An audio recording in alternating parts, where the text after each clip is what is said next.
ইল্লাল্লাহ লা ইলাহা ইল্লাল্লাহ লা ইলাহা ইল্লাল্লাহ লা ইলাহা ইল্লাল্লাহ লা ইলাহা ইল্লাল্লাহ লা ইলাহা ইল্লাল্লাহ লা ইলাহা ইল্লাল্লাহ লা ইলাহা ইল্লাল্লাহ লা ইলাহা ইল্লাল্লাহ লা ইলাহা ইল্লাল্লাহ লা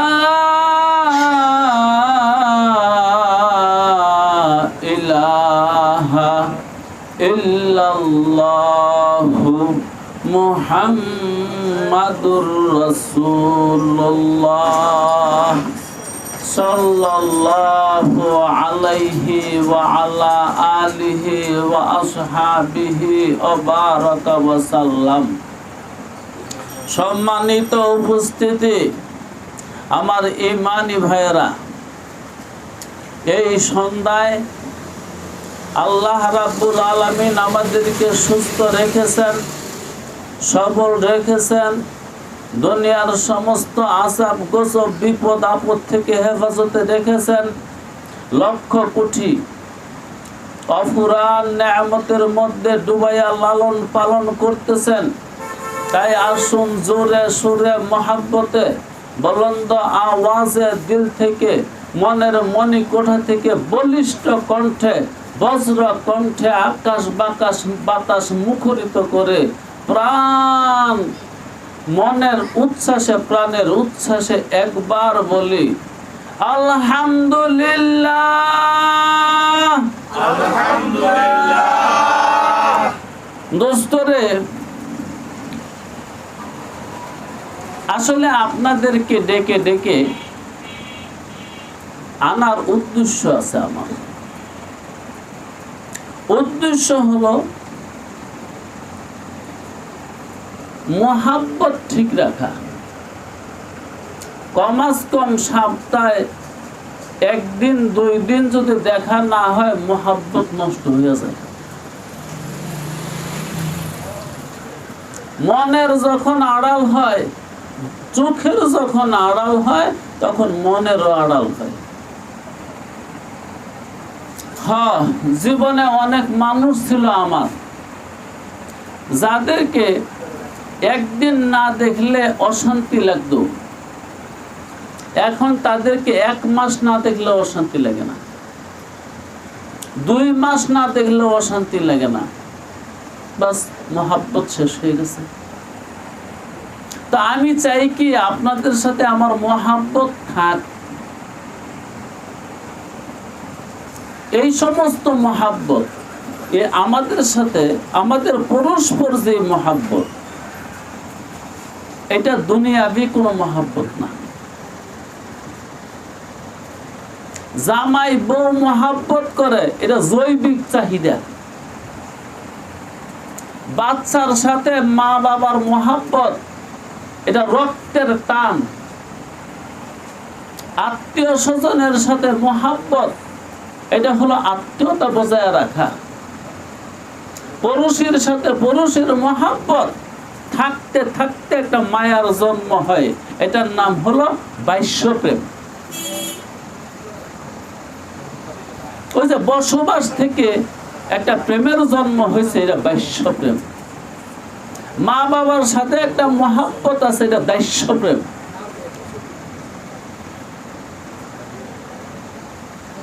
আল্লাহু আকবার। আল্লাহর সাথে বান্দার একটা প্রেম আছে, এটা হলো গোপন মধুর প্রেম। ওইটা দিয়ে মানুষ বাচ্চা থাকে। সব প্রেম শেষ হয়ে গেছে, কিছু হবে না ওইটা থাকলে। সব প্রেম আছে, ওইটা নাই, আপনার কাছে কেন জানি অশান্তি লাগে। সব আছে, ছেলে মেয়ে বউ বাচ্চা ঘর বাড়ি জায়গা জমি সব আছে, একমাত্র রব্বে করিমের সাথে মোহাব্বত নাই, আপনার কাছে অশান্তি লাগবে। অনেক কোটি টাকার মালিক আমার কাছে আসে এবং বলে বুঝুন ভালো লাগে না। ভালো না লাগার কারণ একটাই, রব্বে কারিমের সাথে মহাব্বত নাই। আসলে যা দেখতেছেন, জামাই বউ বাল বাচ্চা আত্মীয় স্বজন বন্ধু বান্ধব, এগুলা কি জানেন? এগুলা হলো আমরা ভাত খাই না, একটু কথাগুলো শুনেন। ভাত খাই না, ভাত খাই, রুটি খাই, এটা কিন্তু মৌলিক খাবার। মৌলিক খাবার না? এর সাথে পাইলে মাছ খাই, না পাইলে কি ভাত খাওয়া বন্ধ করে দিবেন? পাইলে শাক খাই, সবজি খাই, না পাইলে একটু লবণ দে। কি নুন ভাত খাইতেছে না? তাহলে মৌলিক খাদ্য বাঙালির ভাত বা রুটি, কিন্তু সঙ্গে যেগুলা পাই এগুলা মৌলিক খাদ্য না। পাইলে খাই, না পাইলে নাই। কেন কোনদিন কি তরকারি ছাড়া ভাত কেউ খান নাই? কেন কোনদিন কি রুটি তরকারি ছাড়া খান নাই? আল্লাহ রব্বে কারিমের সাথে যে মহাব্বতটা, এটা মৌলিক খাবার। এই বাল বাচ্চা সম্পদ ধন অর্থ বাড়ি ঘর এগুলা হলো ওই তরকারির মতন, হইলেও চলে না হইলেও চলে। এখন কথা হলো আপনার শাক আছে, সবজি আছে, মাছ আছে, এই আছে সে আছে, এগুলা খেয়ে কয়দিন থাকতে পারবেন? যদি রুটি না থাকে, ভাত না থাকে, এটার নাম মঙ্গা, অভাব। আর এমনি শাক সবজি পাওয়া যায়, মাছ মাংস পাওয়া যায়, দুধ ডিম পাওয়া যায়, কিন্তু দেশে চাইল নেই। এটার নাম আকাল, এটার নাম অভাব, এটার নাম মঙ্গা, এটার নাম দুর্ভিক্ষ। হ্যাঁ, দুর্ভিক্ষ। বাল বাচ্চা আছে, বউ বাচ্চা আছে, ঘর বাড়ি আছে, জায়গা জমি আছে, টাকা পয়সা আছে, অর্থবিত্ত আছে, কিন্তু মালিকের লগে মহাব্বত নাই, সে মহা সংকটে আছে, মঙ্গার মধ্যে আছে, অভাবের মধ্যে আছে, সমস্যায় আছে। এই জন্য ওই মানুষগুলোর জবান দিয়া দিন কয়েকবার বের হয়, ভালো লাগে না। কিন্তু আল্লাহ ওয়ালাদের জবান দিয়ে এই কথাটা বের হয় না, ভালো লাগে না। কারণ ওই নুন ভর্তা তরকারি এগুলো না থাকলে কি হবে? মৌলিক খাদ্য আসছে। তো আপনাদের সাথে আমার যে মহাব্বতটা, এটা হলো লিল্লাহি তাআলা। কারণ আপনাদের সাথে আমার কোনো জৈবিক সম্পর্ক না, দৈহিক সম্পর্ক না, রক্তের সম্পর্ক না। কিসের সম্পর্ক? আল্লাহর হস্তে। এই আল্লাহর হস্তের মহাব্বত গুলোর কারণে আল্লাহর নবী বলে গেছেন, আল্লাহ আমার কাছে ওহী পাঠাইছে। আল্লাহর হস্তের মহাব্বত যদি থাকে, ওই দুইজন মানুষকে আল্লাহ আমার কাছে কথা দিচ্ছে জান্নাতে দিয়ে দিবে। ওই জান্নাতের জন্য আপনাদেরকে ডাইকা আমি একত্র করি। যদি দেখা না হয়, মহাব্বতটা নষ্ট হয়ে যাবে। আসলে আমি কোনো এলেমওয়ালা মানুষও না, বক্তাও না, কিছু না। বক্তা হলে তো মানুষ টাকা দিয়ে নিত। বক্তাদেরকে আপনি দাওয়াত দিয়ে দেখেন, আজকে গেলে কি পাবেন বক্তা? এক সপ্তাহ পরে, এক মাসের পরে না পাইতেন না যারা বক্তা। আল্লাহ আল্লাহ আল্লাহ, কিছুই না, শুধু তাআল্লুক ঠিক রাখা, সম্পর্ক ঠিক রাখা। আল্লাহ যেন এই উসিলায় আমাদের সবাইকে মাফ করে জান্নাত দিয়ে দেয়। তো গত সপ্তাহে আমি আপনাদের সামনে কথা বলতেছিলাম, ইন্নাল্লাহা লা ইয়াস্তাহি আন ইয়াদরিবা মাতালাম মা বাউদাতান ফামা ফাওকাহা। আল্লাহ শরীয়ত বয়ান করতে গিয়া কত কথাই বলছে। আল্লাহ কি লজ্জা বোধ করছে?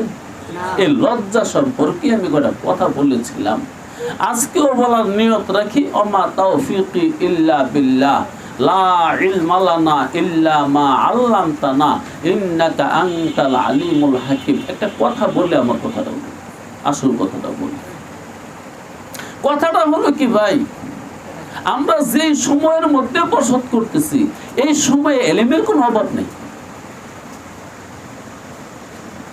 যারা মাদ্রাসায় পড়ছে না, কিতাব পড়ছে না, তাদের এলেম আছে, মাসালা জানে, শরীয়ত জানে, ফাজাইল জানে, ওয়াজ জানে।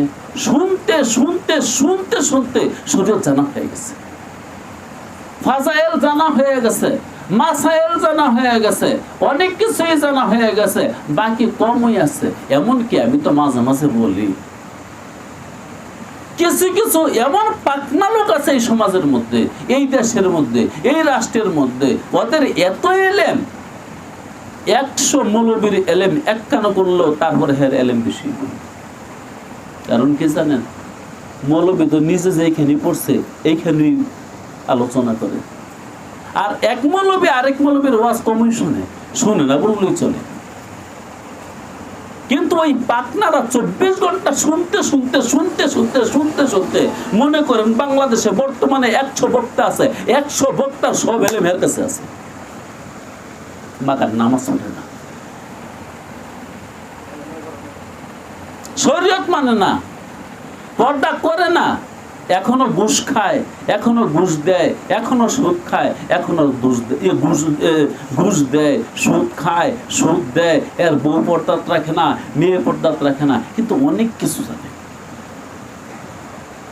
যে এরকম লোক আমার জানা মতো অনেক আছে।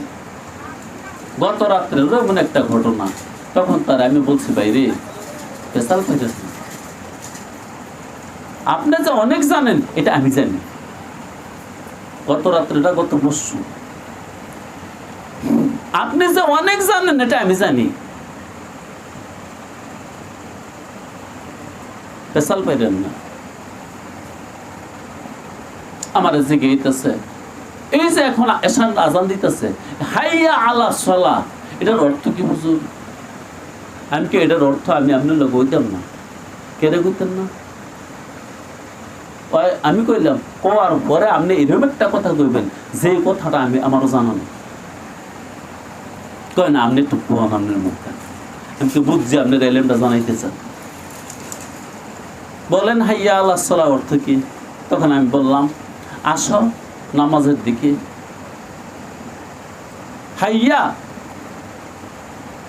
অর্থ হইলো আসো, এটা আমরের তর্জমা দিচ্ছে, লোকটা আলেম, কিন্তু আপনি দেখলে মনে করবেন মূর্খ, তাও সাধারণ আলেম না।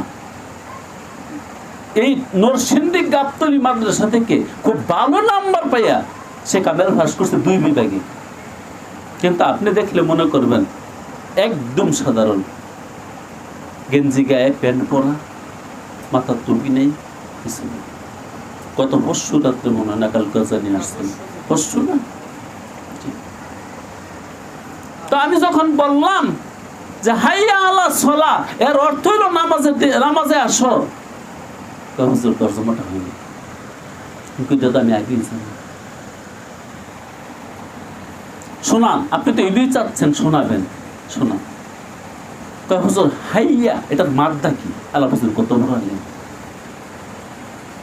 আমি বললাম এটার মাদ্দা হলো হা হা হা ইয়া ইয়া। হুজুর হা হা হা ইয়া ইয়া, এই মাদ্দার অর্থ হলো জীবন, জীবিত। তাহলে আপনি তর্জমা করলেন আসো, এটার অর্থ হইল, তখন হ্যাঁ বলতেছে নামাজকে জীবিত রাখো, নামাজের দিকে যাওয়ার কথা বলি। কিন্তু জানি আপনি এরকম কিছু কইবেন, আপনার এলেম অনেক বেশি, আসলে এলেম। এই অর্থ মিছা না, সত্য মিছা, আর সত্য। হা ইয়া ইয়া এর অর্থ, এই মাত্রার অর্থ হইল জীবিত বা জীবন।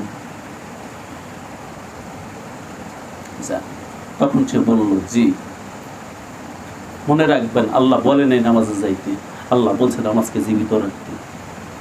এখানে হাইয়া অর্থ আসো না, এখানে হাইয়া অর্থ জীবিত রাখো, নামাজকে জীবিত রাখো। নামাজকে জীবিত রাখার জন্য মসজিদ শর্ত না, নামাজকে জীবিত রাখার জন্য মুসল্লা শর্ত না, নামাজকে জীবিত রাখার জন্য ওযু শর্ত না, নামাজকে জীবিত রাখার জন্য নামাজ পড়া শর্ত। আল্লাহু আকবার। তখন সে একটা মেসালও দিচ্ছে, অনেক আত্মীয়ের সাথে 1 বছরও দেখা হয় না, কিন্তু মনে মনে তারে ভুলে না। এমনকি অনেক পয়সা অনেক টাকা জমায় রাখছে, 1 বছর পরেও যদি যায় তো তাদের জন্য এতগুলো হাদিয়া এত ভালো হয়ে যাবে। আবার অনেক আত্মীয় স্বজন বাড়ির পাশে প্রত্যেকদিন দেখা হয়, তার একদিন এক মুঠ ভাত হয়েছে না। তা আল্লাহ এখানে নামাজকে জীবিত রাখার কথা বলছে, এই নামাজে যাওয়ার কথা বলছে না। এরকম আত্মীয় স্বজনের লোকে ডেলি আমাদের কত দেখা হয়, কিন্তু তাদের সাথে আমাদের পরাণ নাই, আত্মা নাই, কোনো মুআমালা নাই, লেনা দেনা নাই, কোনো গিফট নাই, কোনো আপ্যায়ন নাই, কোনো আতিথ্য নেই। আশ্চর্য ব্যাখ্যা করে লিখছি। ওই যে দেখেন আরেক আত্মীয়র বাড়িতে বছরে একবার যায়, কিন্তু যায় বালা 10,000 টাকা খরচ করে যায়, ওইখানে গিয়ে আবার 10,000 টাকা খরচ করে, আবার আইবালা 10,000 টাকা দিয়েই। আরেক বেটার সাথে আপনার প্রত্যেক দিন দেখা হয়, তার 1 টাকাও দেন না। এরকম নামাজ পড়ে লাভ নাই। এরকম মুসল্লি মসজিদে যাইতেছে প্রত্যেক দিন 5 বার আর 7 বার, কিন্তু নামাজ জিন্দা করে দিন। এই কথাটা কেন বললাম? এই সময়ের মধ্যে এলেমে ভরা মানুষ নাই, কি নাই? সান্নিধ্য, সাহবাত। আপনারা সবাই মোবাইল চালান, যে কোনো বক্তার ওয়াজ যে কোনো মুহূর্তে শোনা সম্ভব এবং শুনতেও আছেন। শুনতে শুনতে এত এলেম অর্জন হয়েছে, ওই যে বললাম না, বাংলাদেশের একবারে নাম করা হাই লেভেলের বক্তা 100 একত্র করলে যে এলেম আছে, ইয়াতে বেশি এলেমওয়ালা মানুষ মানে পাবলিক আছে। কিন্তু হ্যাঁ, ভালো হয়নি। কেন হয় নাই? সান্নিধ্য নাই, সাহাবাত নাই। আল্লাহ কোরআনে বলছেন তোমরা সান্নিধ্য নাও, সাহাবতে যাও, কাছে যাও। কাছে না গেলে, পাশে না থাকলে শিখতে পারবা, বুঝতে পারবা, অনেক বুঝবা, কিন্তু তুমি এগুলা কাজে লাগাইতে পারবা। জি ভাই, এই জন্যই আপনাদেরকে একটু ডাকলাম, আপনাদেরকে একটু ডাকি। আসল উদ্দেশ্য আমার অনেক এলেম আছে, এটা জানাই দেওয়া উদ্দেশ্য না, আপনাদের সাথে একটা সম্পর্ক রাখা, মুহাব্বত লিল্লাহি তাআলা। এবং কয়েকটা মানুষ এক জায়গায় বসলে আলাদা একটা তাসির হয়, একটা প্রভাব সৃষ্টি হয়। আর একলা থাকলে, কারো কাছে না গেলে পরে শয়তানে ধরে। যে মানুষটা একলা জিন্দেগি করে ওই মানুষটার শয়তানে পায়, শয়তানে। 2 জন থাকলে শয়তান ওইখান থেকে দূরে সরে যায়, 3 জন হলে আরো ভালো হয়, 4 জন হলে আরো ভালো হয়, 5 জন হলে আরো ভালো হয়। এজন্য দলটা যত বড়, ওইখান থেকে শয়তান তত দূরে চলে যায় এবং ওই মানুষটা শরীয়ত মানা তার জন্য সহজ হয়ে যায়। বাইরে এই পুঁথিগত বিদ্যা শিখা আমার মূল উদ্দেশ্য না, আপনারও উদ্দেশ্য না। শুনে শুনে পেট ভরা এটাও মূল উদ্দেশ্য না। মূল উদ্দেশ্য কি? মূল উদ্দেশ্য হলো বড় মানে খোদাই, রসুলের সুন্নাত এবং তরিকার উপর আমল করা। তো আল্লাহ রাব্বুল আলামিন আমাদেরকে আমল করার তৌফিক দেন। সবাই বলেন আমিন। अमल से जिंदगी बनती है जन्नत भी जहन्नम भी। अमल से जिंदगी बनती है जन्नत भी जहन्नम भी। इस फितरत में खाकी न नूरी है न नारी। इस फितरत में खाकी न नूरी है न नारी। বাইরে জীবন হয় সুন্দর হয় জীবন আমলের দ্বারা। এই জন্য আমলে আউলিয়া বে আমলে দৌলিয়া। কি হবে জানলে? ইবলিস কি আর কম জানছে? কম জানে নাই। বহুত জাননেওয়ালা আছে এই দুনিয়ার মধ্যে এখন। আর বর্তমানে জানাটা একটা পেশা, জানা একটা ব্যবসা। তোমার ছেলে কি পড়ছে? দাওরা ফাঁস। আমার ছেলে মুফতি সাহেব। এটা একটা অহংকার, এটা একটা গৌরব।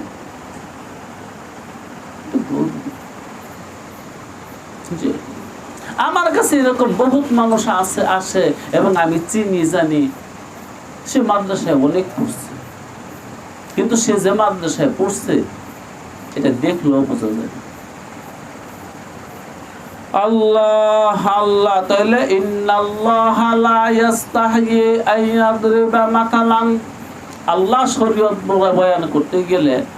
বয়ান করতে গিয়ে তিনি লজ্জা বোধ করছেন না? কুল্লুম খোলা বলছেন, একদম স্পষ্ট করে বলছে।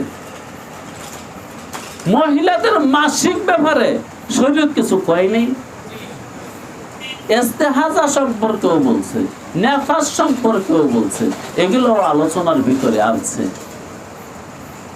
তো লজ্জা সম্পর্কে আমি কিছু কথা আপনাদেরকে শোনাইছিলাম, আজকেও শোনাবো ইনশাআল্লাহ।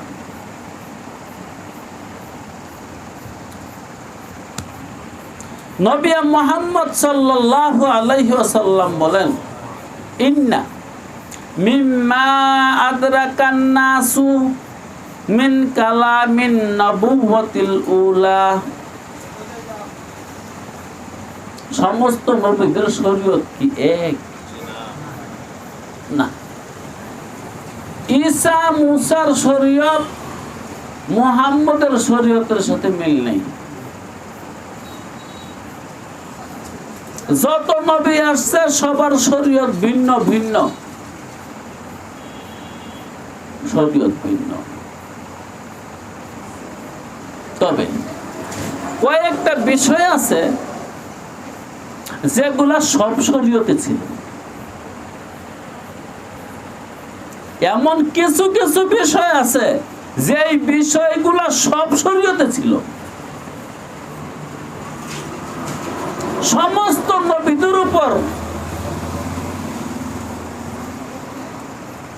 ওহী আসছে, এমন কিছু বিষয় আছে, তার মধ্য থেকে একটা হলো লজ্জা, হায়া।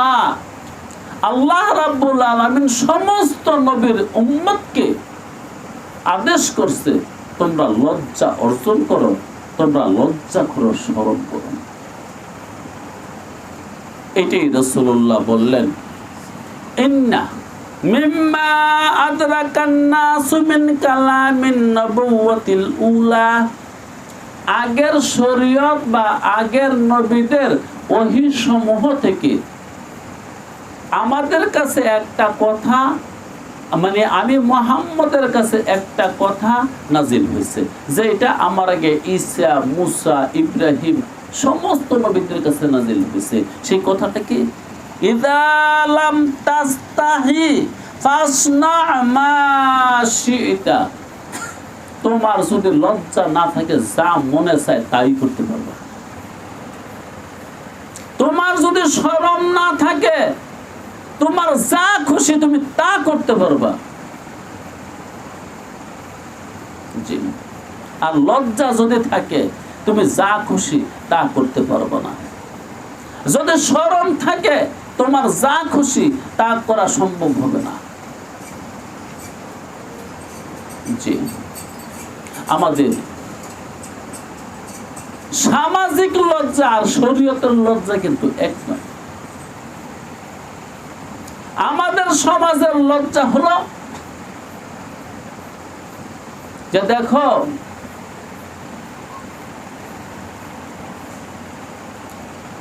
ওদের বাড়িতে দাওয়াত দিচ্ছে, খালি হাতে কেমনে যাই, আমার শরম করতেছে। এই লজ্জা নাই? আমাকে ওই বাড়িতে দাওয়াত দিচ্ছে, খালি হাতে কেমনে যাই বিয়ে বাড়ি, খালি হাতে যাইতে লজ্জা করে। এটা কি আসলে শরীয়তের লজ্জা? কি লজ্জা? এটা আমাকে সামাজিক লজ্জা। বর্তমানে আমাদের কিছু লজ্জা আছে, সামাজিক লজ্জা, শরীয়তের লজ্জা নাই। আমাকে দাওয়াত দিছে, ওই দাওয়াতে যাইতে হলে কিছু নিয়ে যাইতে হবে, এটা কি শর্ত? শর্ত? আমাকে দাওয়াত দিছে, সেই দাওয়াতে আমি যাব, ওইখানে কিছু নিয়ে যেতে হবে, এটা শর্ত, ওয়াজিব? না। হ্যাঁ, মুস্তাহাব বলতে পারেন, সুন্নত বলতে পারেন, আমার যদি সাধ্যে থাকে কিছু নিয়ে গেলাম, না থাকলে এমনিতেই যাব। এখন কথা হলো, আমরা কি এমনি যাই? কেন যাই না? শরম। এই শরমটা কি শরীয়তের শরম না আমগো বানাই শরম? এরকম বানাই শরমের অভাব আছে? এরকম বানানোর শরম অভাব আছে? না, অভাব নাই, অভাব নাই। আল্লাহু আকবার, আল্লাহু আকবার। ঈদের দিন যদি নতুন জামা না পিনলে তাহলে আমাদের কাছে কি শরম লাগে না লাগে না? কেউ এই লজ্জাটা, এই শরমটা শরীয়তের শরম না সামাজিক শরম? আল্লাহ আল্লাহ, এমন কি বয়া বয়া কান্দে,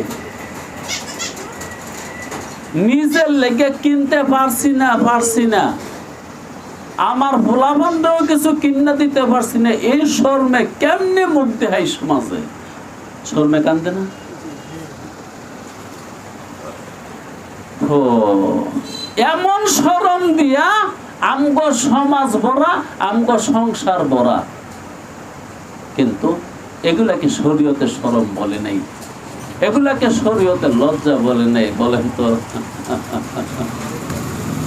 বর্তমানে আপনার বাড়িতে একটা মানুষ আসলো, আর ওই মানুষটারে আপনি কথার কথা খেতা কয়, আমগো গ্রামের মধ্যে খেতা বিছিয়ে দিলেন শোয়ার জন্য, এটা কি আমরা লজ্জা মনে করি না করি না? আরে ঘরে যদি তুষক না থাকে আর তুষকের উপর যদি বালা চাদর না বিছাইতে পারি তাহলে শরম না? কেউ আব্দুল্লাহর বাপ, আব্দুল্লাহর মারতেছে গিয়ে দেখে,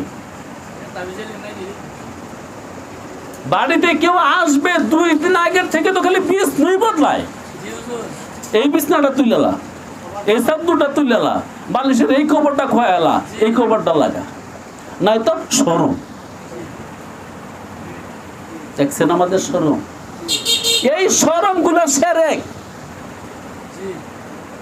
এই লজ্জা গুলা করা শিরক।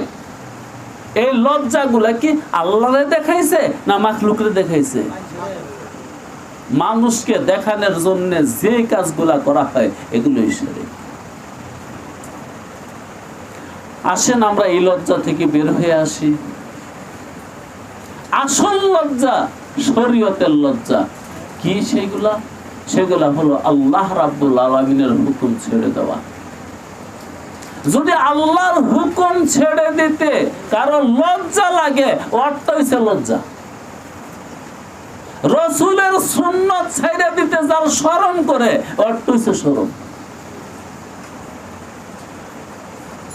দেবরে বাবির সাথে দেখা করবে, কথা বলবে, আসা যাওয়া করবে, এমনকি বাবি তারে বাবার বাড়িতে নিয়ে দিয়ে আসবে, আবার বাবার বাড়ি থেকে আনবে, এটা কি লজ্জা? আমাদের সমাজে গেলে লজ্জা না। ওই ভালো ছেলে, ভালো ছেলে, আমার দেবরটা সোনার মানুষ,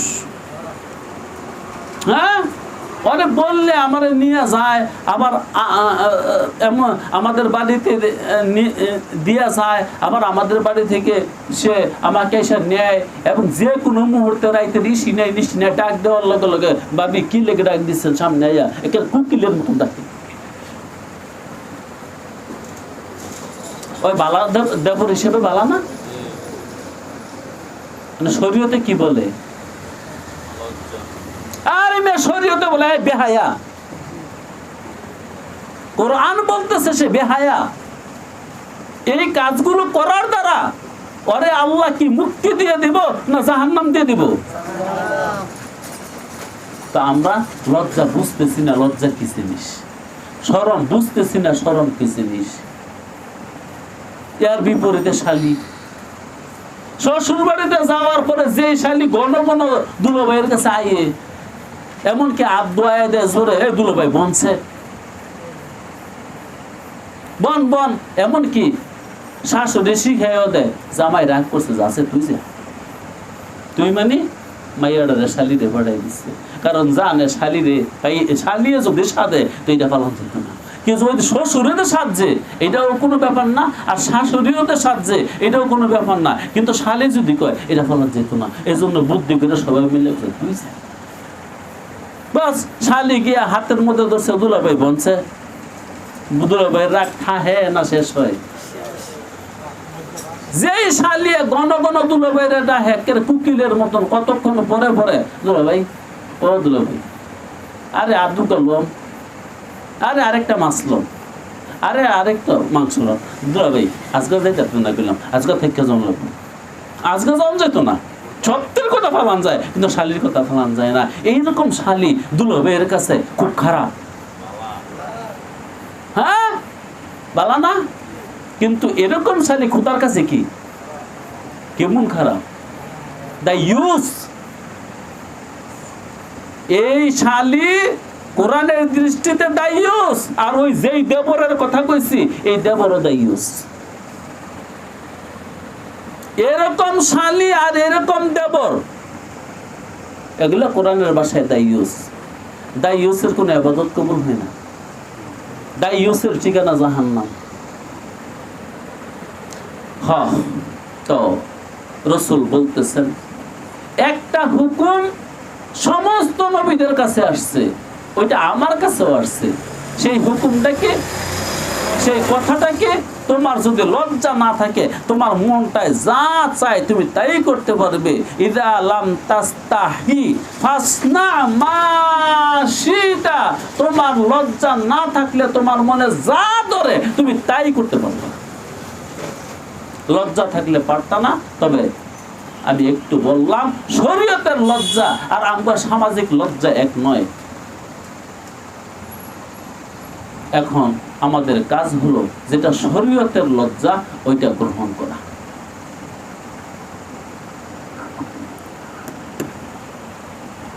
দেখেন, আইয়ামে জাহিলিয়তের জাহেলরা, আইয়ামে জাহিলিয়তের জাহেলরা এত খারাপ ছিল না। এই 2026 সালের এই সময়ের মানুষগুলা যত খারাপ।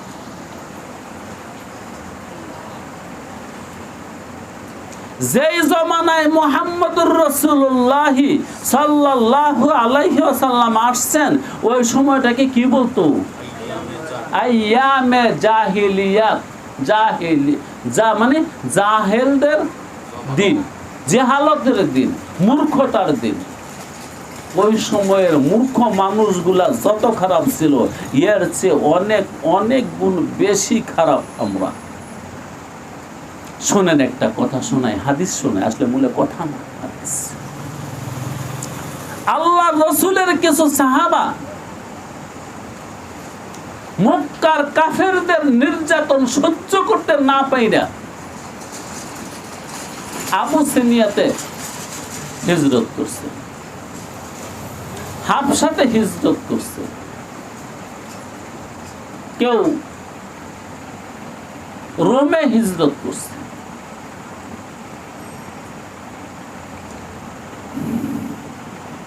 যারা হিজরত করে মক্কা বিভিন্ন দেশে চলে গেছে, বিশেষভাবে যারা হাবশায় চলে গেছে,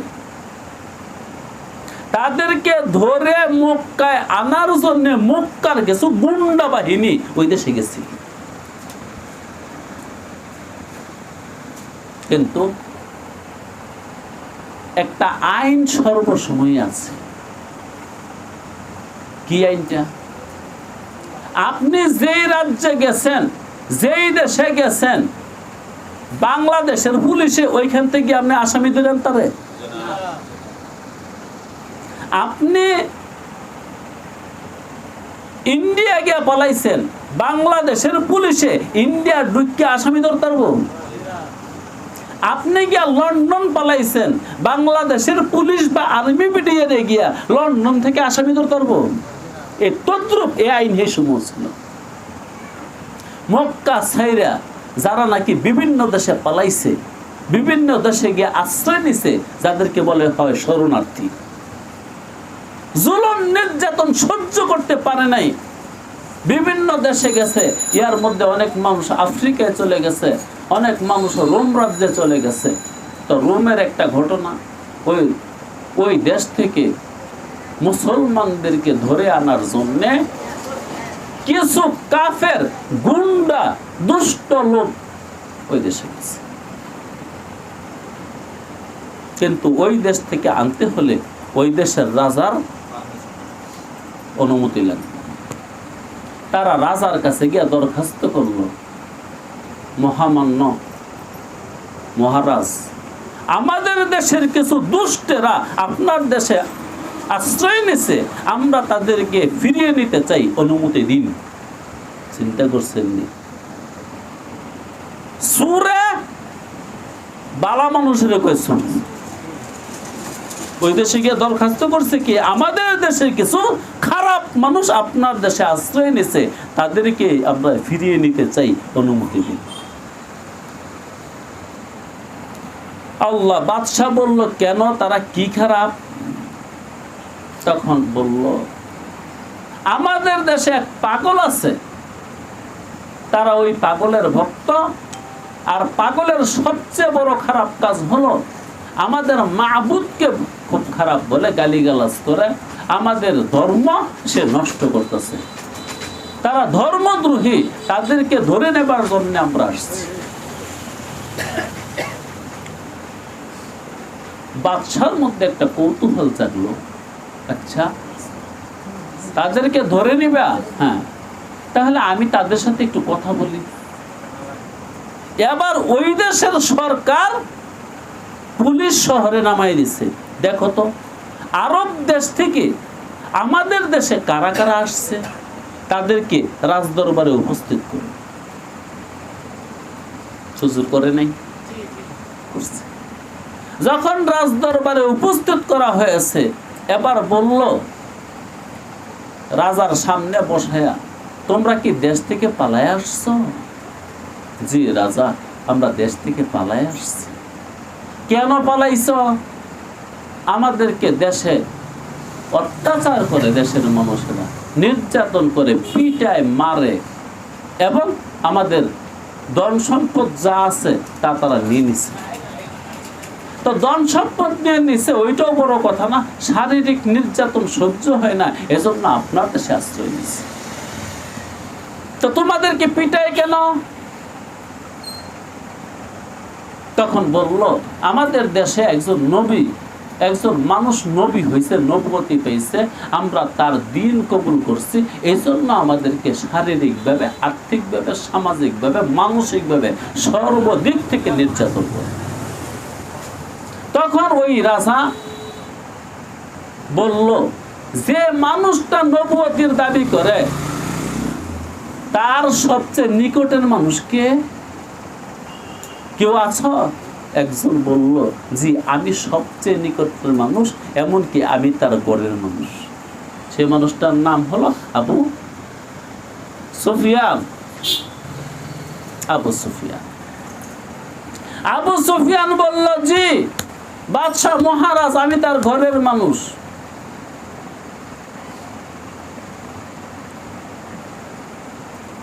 ও যারা ধরে নিতে গেছে তাদেরকে বলল, যারা নিকটের মানুষ, একজন আমার সামনে এসে বসলো, বাদশার সামনে বসলো। বাদশাহ বলল, যা জিজ্ঞাসা করবো সত্য সত্য কইও, মিথ্যা কথা কইও না। আরে ভাই, এখনো তো আদালত এইটাই আছে, যাহা বলিব সত্য বলিব, হ্যাঁ সত্য বই, মিথ্যা বলিব না, এটা কই তো মিথ্যা কথা দিল কয়। এমনকি একটা কথা আছে, বাংলার জমিনের মধ্যে সবচেয়ে মিথ্যা কথা চলে আদালতে, তাও কি কোরআন শরীফ ছুঁয়া। সবচেয়ে মিথ্যা কথা কই চলে আদালতে, কি ছুঁয়া? কোরআন শরীফ ছুঁয়া। যে তখন আবু সুফিয়ান মুসলমান হয় নাই, গেছেই তো ধরে আনতে, মুসলমানদেরকে ধরে আনতে গেছে। অনেক প্রশ্ন করছে, অনেক প্রশ্ন করছে, অনেক প্রশ্ন করছে। যেমন দুই একটা প্রশ্ন আপনাদেরকে শিখেই বলি। আচ্ছা, তোমাদের দেশে যে মানুষটা নবুয়তির দাবি করছে তার স্বভাব কিরকম? বলছে বাদশাহ মহারাজ, তার স্বভাব চরিত্র ভালো। সে চুরি করে না, সে চুরি করে না। অতীতে কোনো সময় চুরি করছি না। সে মিথ্যা কথা বলে না। সে অতীতে কোনো সময় মিথ্যা কথা বলছে না। হাদিস আমাদের সামনে আছে। 19টা প্রশ্ন করছে। ওই দেশের রাজা আবু সুফিয়ানকে 19টা প্রশ্ন করছে।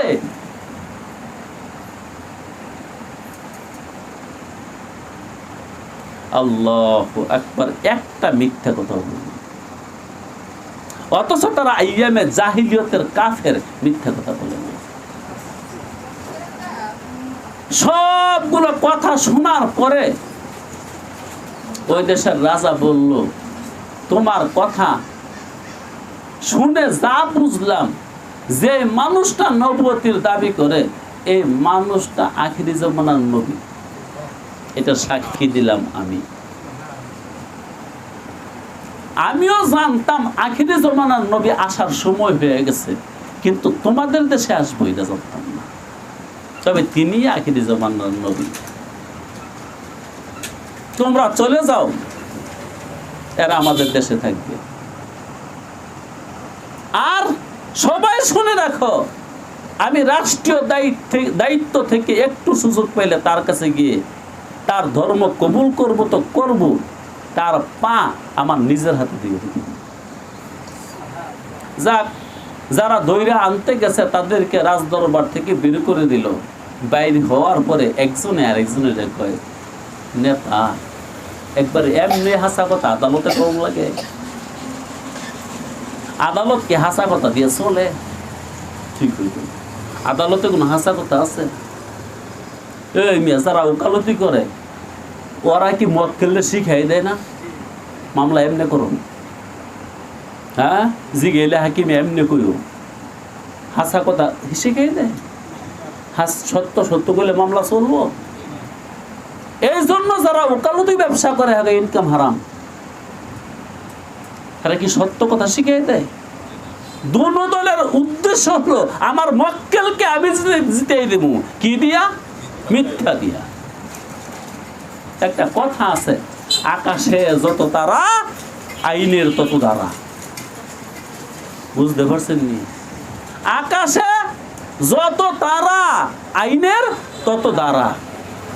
এগুলো আইন হইল? এগুলো আইন হইল। আমি একটা বই পড়ছিলাম, বইটার নাম হলো বিলেত ফেরা। অনেক বড় বই, এক আইনজীবী লিখছে। সে বিলেত থেকে পড়ে আসছে, আইসে এই বইটা লিখছে, বিলেত ফেরা। সে লিখছে মানব রচিত আইনগুলো হলো মাকড়সার জালের মতো। কিসের মতন? এই যে মাকড়সার জালের মতো। মাকড়সার জাল এমন একটা জিনিস, টিকটিকিয়ে ছিঁড়ে যাইতেছে গা, আর মশায় ঠেকে। মশায় ঠেকার পরে মশারে মাকড়সায় খায়, আর এই মাকড়সার জাল টিকটিকিয়ে ছিঁড়ে বাইরে যায়। এই মানব রচিত আইনগুলো হলো এই, যার ক্ষমতা আছে আর যার পয়সা আছে হে আইন ছিঁড়ালায় ফেরালায়। যারা গরিব নিঃস্ব পিস্ব তারা এই জালের মধ্যে ঠিকা জেলখানায় বন্দী হয়ে থাকে। কিন্তু কোরআনের আইন এরকম না। কোরআনের আইন স্পষ্ট। হ্যাঁ গো, দাঁড়ার পরে দাঁড়া, দাঁড়ার পরে দাঁড়া। হ্যাঁ, একের ক, একের খ, খয়ের খ, গয়ের গ। যে কারণে অবশেষ কোনো বিচার নাই। যার টাকা আছে বিচার এরই পক্ষে। যাক, এগুলো বলো উদ্দেশ্য না তো। যারা বাদশার সামনে বৈশা মুহাম্মদ সম্পর্কে 19টা প্রশ্নের উত্তরে সত্য সত্য বলে গেছে, নেতারে কইতেছে, নেতা যেটা কাম করলেন কই কি হয়েছে? আদালত কি এত সত্য কথাটা চলে? আপনি কিছু একটু ঘুরে গাড়ায় কইলেন না?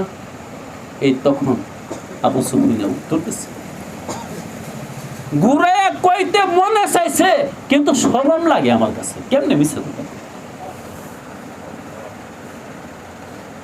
ঘুরে বলতে মনে চাইছে, জানি এগুলা বললে আমরা আসামি লিয়া বাড়িতে যাইতে পারতাম না, কিন্তু কইতে কি লাগছে, শরম লাগছে।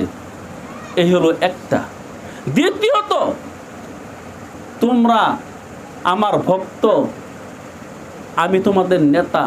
দেশে যাওয়ার পরে আজ হয়তো তোমাদের সাথে সম্পর্ক বালা, একদিন যদি একটু মনোমালিন্য হয় তো কইবা আবু সুফিয়ান চিনি, তুমি কইলে বাচ্চার সামনে মিছা কথা কইছো, তোমার মিছা কথা করার অভ্যাস আছে। এই চির কলঙ্ক, মিথ্যার কলঙ্ক আমার গায়ে আমি লাগাইতে রাজি না। বলেন তো, যেই কথাটা এখন শোনাইছি এমন একজন মুসলমান হওয়া যাবে নি? আবু সুফিয়ান যে জাহেল, জাহেলদের মধ্যে অন্যতম জাহেল, সে মিছা কথা কইতে তার শরম করছে। এখন কোন মুসলমানের মিছা কথা কইতে শরম করে? মুসলমান বাদ দেন, কোন আলেমের মিছা কথা কইতে শরম করে? এক দাজ্জাল হয়ে রয়েছে, আব্দুর রাজ্জাক নামের দাজ্জাল, হ্যাঁ কিন্তু দাজ্জাল আসলে। আর বড় দাজ্জাল আসবে, হ্যাঁ এর মতন দাজ্জাল লাগে ময়দান কায়েম করবো, এগুলা হাদিসে লেখা আছে। কত রঙের কথা কইতেছে না? আজকা কয়ে কালকে যদি আবার এর প্রশ্ন করে তো আমি তো বলি নেই। এক মাহফিলের মধ্যে বলে আরেকবার মাহফিলে না করে, কয় না আমি তো এই ব্যাপারে কিছু বলি নাই। তো যারা নাকি এটা করে এই ইউটিউব দিয়ে যারা ব্যবসা করে খায় তারা দুটা দেখাই দেয়, এই দে হুজুর হে তুমি কইছেন আজকে না করতেছেন। বর্তমানে যারা আলেম না তাদের মিছা কথা বলা এটা কোনো বিষয় না। আজকে আলেমও মিছা কথা বলে। আরে মিয়া, আমি এক সময় মাধবদী দারুল উলুম যে বড় মাদ্রাসা, ওই মাদ্রাসায় শিক্ষকতা করছে 8 বছর। আল্লাহ, ওইখান থেকে আমার 2002 সালে খেদাই দিচ্ছে। কয় সালে? 2003 সালে খেদাই দিচ্ছে।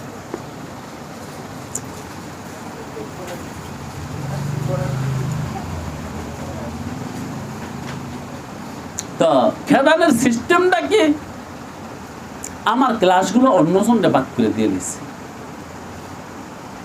তো লিস্টের মধ্যে আমার নাম নাই। ক্লাস যখন শুরু হয়েছে বছরের শুরুতে, লিস্টিতে আমার নাম নাই। মানে শিক্ষকদের যে লিস্টি খাতা, ওই খাতার মধ্যে আমার নাম নাই। এবং আমার কিতাবগুলো অন্যরা পড়াইতেছে। তো মুহতামিম বুঝেন তো আপনারা?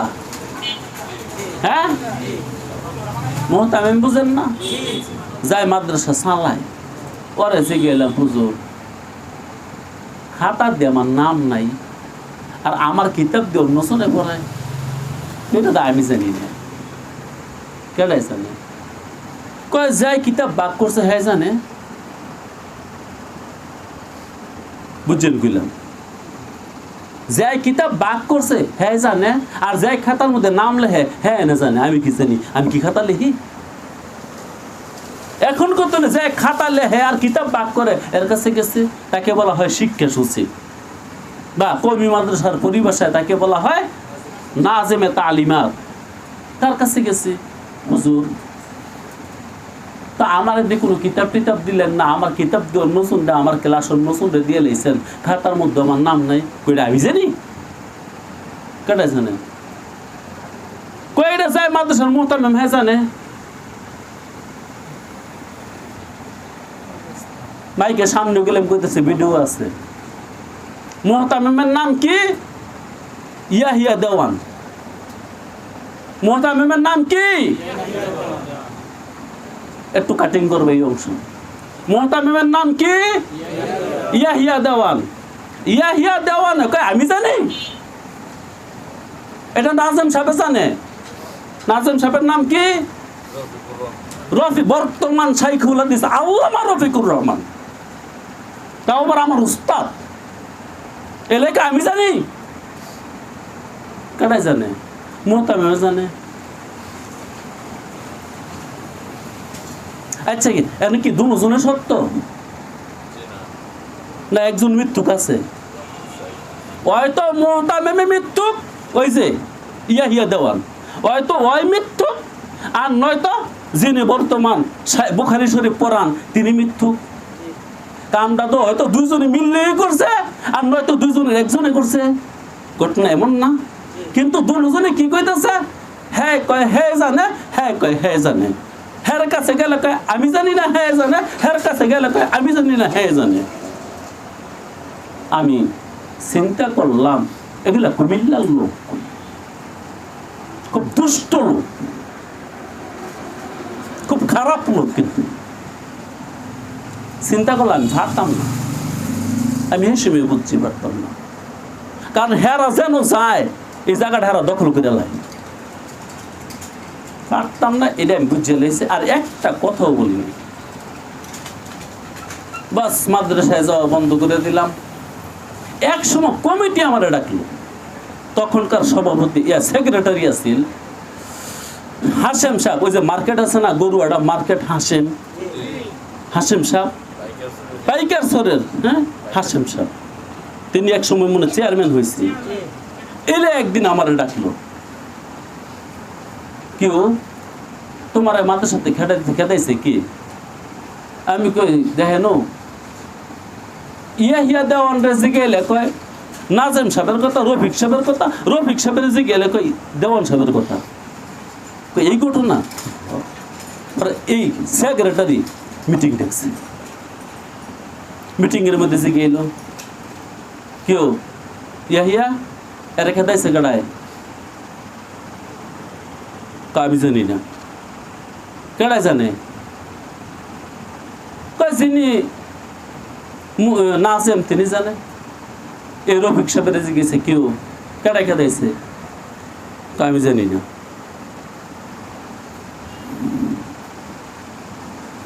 এমন কিছু কথা বলছে যেগুলো আমার যখন এখন আর বলা সম্ভব না, আর বলবো না। যদি শরম থাকতো তো এই দেশের তেনা ফলায় যেত না। এবং ওই মজলিসের মধ্যে শাফি চেয়ারম্যানের নাম শুনছেন না? এই যে মাত্র কিছুদিন আগে মারা গেল, তিনিও ছিলেন। তখন তিনি রাগের সুরে বলছেন,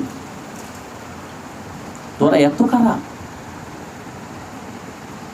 তোরা এত খারাপ, তগরে আমরা বাজারও দেখলে সালাম দে, তোরা মৌলবী মুন্সি মনে করে, আর তোরা এমন মিথ্যাবাদী।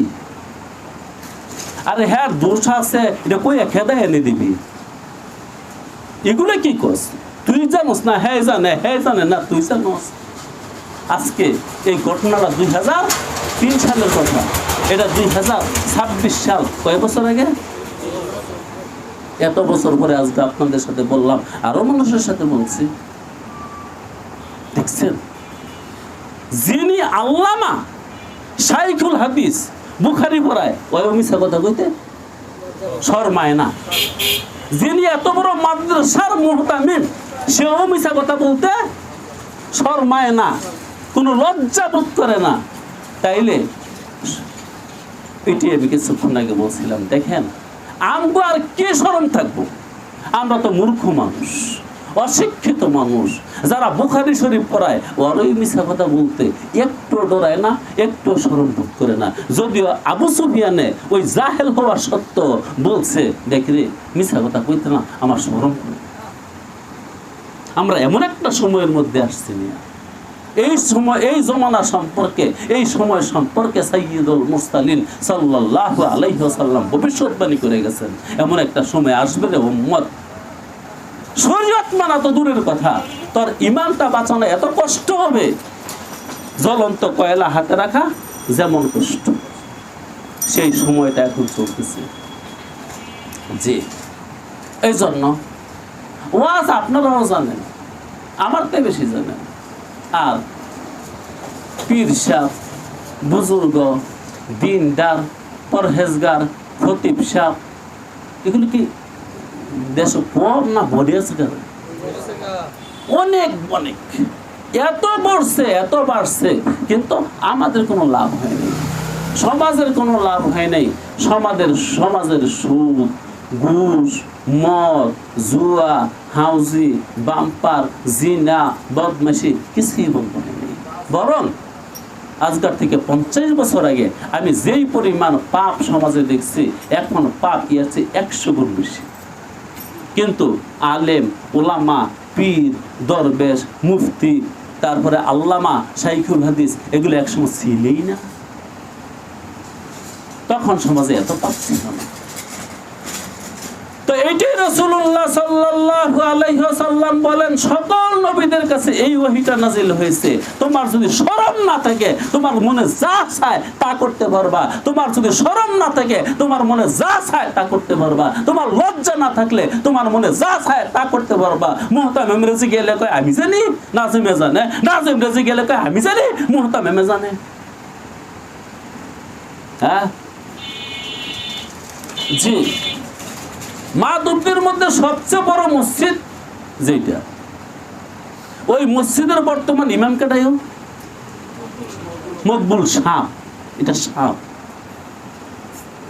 আজকে 5-7 দিন ধরে দেখতেছে ফেসবুক ভরা, কেউ বলতেছে ওই দরবেশ গাউস কুতুব ওলি আবদাল ইলুক অলিকুল শিরোমণি, তারপরে লক্ষ লক্ষ আলেমের উস্তাদ এই সেই। হ্যাঁ, কেন লেখতেছে? সম্ভবত খেদাই দিবার জন্য কমিটি চেষ্টা করতেছে, খেদাইতে পারতেছে না। একদল পক্ষে আর একদল বিপক্ষে। আল্লাহ, আমি এই মন্ত এই ভিডিও গুলা যখন আমার সামনে আয় তখন আমি লিখি, আপনি চলে গেলে কি সমস্যা? যেখানে আপনার নিয়ে এত সমস্যা, আপনি চলে গেলে কি সমস্যা?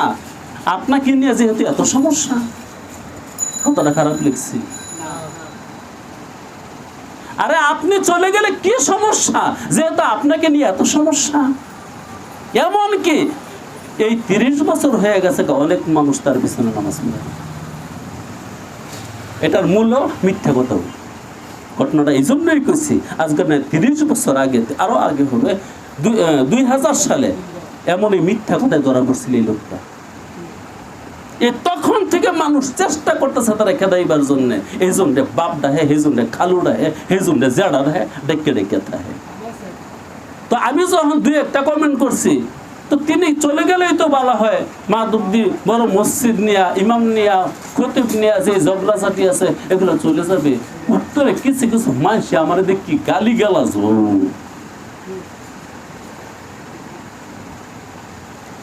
আল্লাহু আকবার। জি, এটাই বলতেছিলাম, মেয়েও আমাদের মতন সাধারণ মানুষের মিথ্যা কথা কয় এটা কোনো বিষয়ই না। আলেমরা আজকে মিথ্যা কথা কয়, আলেমরা মিথ্যা। তো যেটা শোনাইলাম, রাসূল খুদা সাল্লাল্লাহু আলাইহি ওয়াসাল্লাম বলছেন, তোমার যদি শরম না থাকে, ইদা লাম তাস্তাহি ফাসনা মা শিতা, তোমার লজ্জা না থাকলে, শরম না থাকলে, তোমার মনটায় যা চায় তুমি তাই করতে পারবা। করতেও আছে এবং চলছে। তো আসেন আমরা লজ্জা শরম অর্জন করি। আল্লাহ কিন্তু জান্নাত বানাইছে ওই সমস্ত মানুষের জন্য যার লজ্জা শরম আছে। বেহায়া নির্লজ্জ মানুষের জন্য আল্লাহ জান্নাত বানায় নাই, এটা মনে রাখবেন। আবার অনেক মানুষে আমার কাছে বলে, হুজুর ব্যবসা করে খাই। আমি মাঝে মাঝে জিগেই মিশা কথা কয়, হুজুর ব্যবসা করে খাই, 2-1টা মিশা কথা কম লাগতো না কে রে? হুজুর সত্য কথা দা ব্যবসা চলে, সেটা কি শরীয়তের কথা?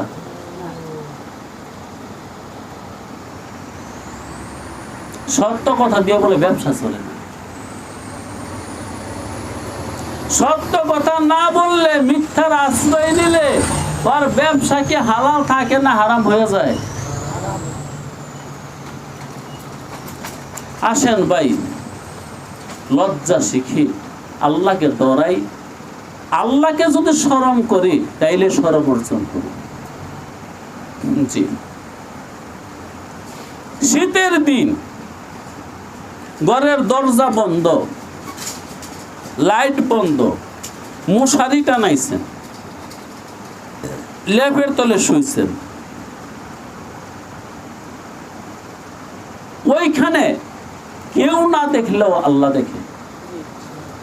আচ্ছা বলেন তো, এত অন্ধকারের মধ্যে এই লেপের তলে ওইখানে কি কোনো শরীয়ত আছে না নাই? ওইখানে কোনো শরীয়ত নাই। আপনি এমন একজন মানুষকে সঙ্গে লইয়া শুইছেন যার সঙ্গে লইয়া শোয়া জায়েজ না, যার শরম আছে, ওই এত অন্ধকারের মাঝে তার দ্বারা কি পাপ করা সম্ভব? কারণ সে জানে আর কেউ না দেখুক, আল্লাহ তো দেখে। এই শরমে সে আর পাপ করতে পারে না, এই শরমে সে আর পাপ করতে পারে না। আর যার শরম নাই, ওর অন্ধকার লাগে না, রাস্তাঘাটেই কত রকমের পাপ করতেছে, তার একটু শরম করে না, লজ্জা লাগেও না। আল্লাহ তুমি আমাদেরকে সহি বুঝ দান করো। জি, এই জন্য এক বুজুর্গে বলছিল সত্যিকারের শরম তারই আছে যার দুই জায়গায় শরম আছে। একটা হলো ওই গোপন ঘরে, দরজা বন্ধ ঘরের মধ্যে, লেপের তলে শীতের মধ্যে শুয়ে রয়েছে, কাঁথার নিচে শুয়ে রয়েছে, ওইখানেও যায় শরীয়ত মানে, বুঝা গেলে শরম আছে। আরেকটা হলো টয়লেটে গেছে, কেউ দেখে না, দরজা বন্ধ, ওইখানে যায় শরীয়ত মানে, এর লজ্জা আছে, শরম আছে, কারণ দুটোতে গোপন জায়গা। আল্লাহু আকবার। তাহলে আল্লাহ যে বললেন, আমি আল্লাহ শরীয়ত বয়ান করতে গিয়া কোনো লজ্জা বোধ করেন না, তা আমরাও শরীয়ত মানতে গিয়া কোনো লজ্জা বোধ করব না। আর শরীয়তের বাহিরে গেলে আমরা লজ্জা যদি পাই, তাহলে বোঝা গেল আমাদের শরম আছে। শরীয়তের বাহিরে গেলে যদি শরম লাগে, সুন্নত ছাড়তে যদি শরম লাগে, পাপ করতে যদি শরম লাগে, বোঝা গেল আমার শরম আছে। পাপ করতে যদি আমার শরম না লাগে, সব সেটা গোপনে, আরো গোপনে। পাপ করতে যদি শরম না লাগে, বোঝা গেল আমার শরম নাই। আর পাপ করতে যদি আমার শরম লাগে, বোঝা গেল আমার শরম আছে। পাপ করতে যদি শরম লাগে, কেউ দেখুক বা না দেখুক, কেউ দেখুক বা না দেখুক, কারণ আর কেউ না দেখুক, যিনি আমাকে সৃষ্টি করছেন, যার নাম আল্লাহ, সে কি দেখে না দেখে না? অন্ধকার ঘর বাতি নিবানো, সে কি দেখে না? অতএব এমন গোপন জায়গার মধ্যে যার পাপ করতে শরম লাগে, ওই মানুষটারই শরম আছে। আর যত গোপন জায়গায় হোক, যদি আমি পাপ করতে পারি, বোঝা গেল আমার শরম নাই। এই হলো শরমের মাপকাঠি। ওয়া আখিরি দাওয়ানা আলহামদুলিল্লাহি রাব্বিল আলামিন।